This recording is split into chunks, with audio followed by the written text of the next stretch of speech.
Hi, I'm Roger Hill. I'm with the Kudelski Security OT security business. By OT, we're talking about operational technology. And welcome to the Modern CISO Minute. Today, we want to talk about OT security for manufacturing. Focusing on OT security for your manufacturing sites is absolutely crucial.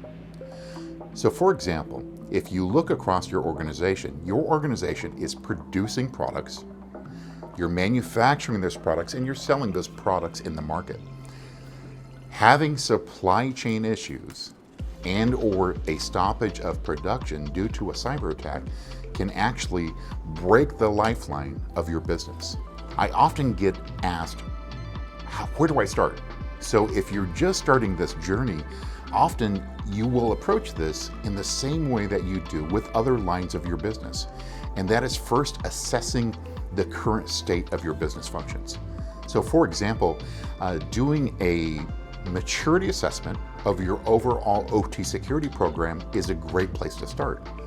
Now here's the good news. You can start with frameworks that you're already very well versed in. For example, utilizing the NIST cybersecurity framework, this framework can be applied to your OT security program.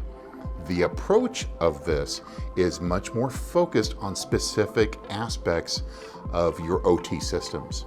So starting with an OT maturity assessment is a great place to start in terms of your overall OT security program design.